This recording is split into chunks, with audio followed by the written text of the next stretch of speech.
बाद में 12 जून को एयर इंडिया के बोइंग 7878 विमान हादसे की शुरुआती जांच रिपोर्ट सामने आ गई है। भारतीय विमान दुर्घटना जांच ब्यूरो यानी AAIB की शुरुआती रिपोर्ट में दावा यह किया गया कि टेक ऑफ के कुछ ही सेकंड्स बाद प्लेन के दोनों इंजन अचानक अपने आप बंद हो गए थे, जिससे प्लेन क्रैश होने की नौबत आ गई।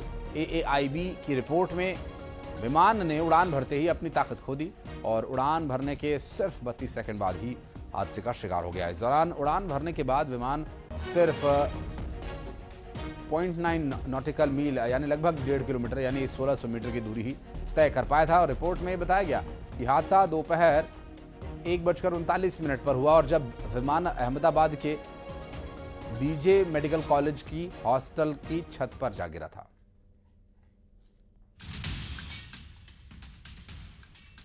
और आपको बता दें कि ये विमान हादसा जिस तरह से हुआ उसके बाद से कई तरह के सवाल उठ रहे हैं और लगातार उठ रहे सवालों में एक और अहम सवाल ये भी है कि आखिर ऐसा क्या हुआ कि इंजन्स बंद हुए।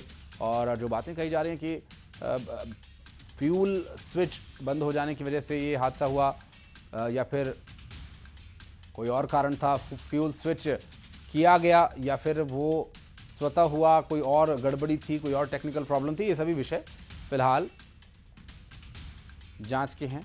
और अभी वो जो ब्लैक बॉक्स है उस ब्लैक बॉक्स के खुलने के बाद कुछ और राज खुलेंगे, कुछ और बातें सामने आएंगी, कुछ और तथ्य जिन पर विचार किया जाएगा और ये पता लगाने का प्रयास होगा कि असल में इस दुर्घटना में हुआ क्या था। पायलट ने इंजन को दोबारा स्टार्ट करने की कोशिश की और इंजन स्टार्ट नहीं हुआ और इंजन 1 ने रिकवरी शुरू की लेकिन इंजन 2 रिकवर नहीं हो सका। इस दौरान उतना भी समय नहीं था। एक हाइट मेंटेन करना बहुत ज़रूरी हो जाता है ऐसे सिचुएशन में कि एक पर्टिकुलर एक सेफ हाइट कम से कम विमान अगर ले तो उसे नीचे आने से रोकने के लिए जो भी प्रयास हो सकते हैं, संभव प्रयास, वो किए जा सके।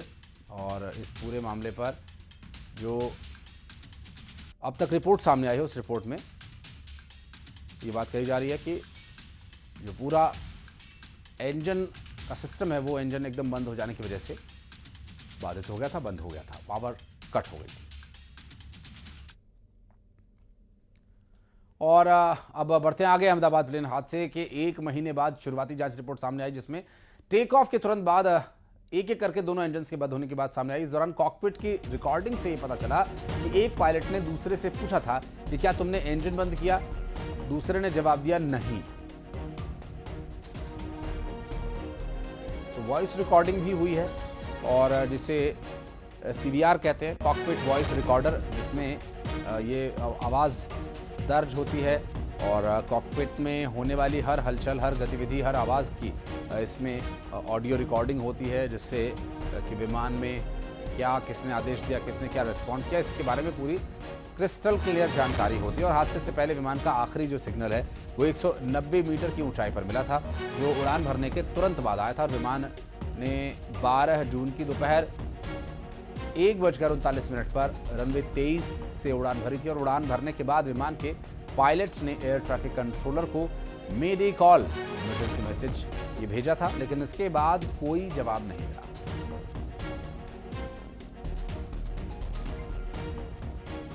अहमदाबाद प्लेन क्रैश मामले में कई ब्लैक बॉक्स के अलावा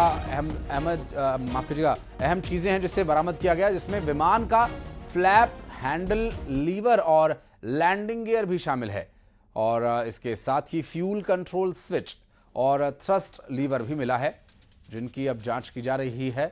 और इस पूरे विमान दुर्घटना के बाद लगातार एक गंभीर समस्या, एक गंभीर चुनौती उस वक्त भी वहां बन गई थी रेस्क्यू के दौरान भी।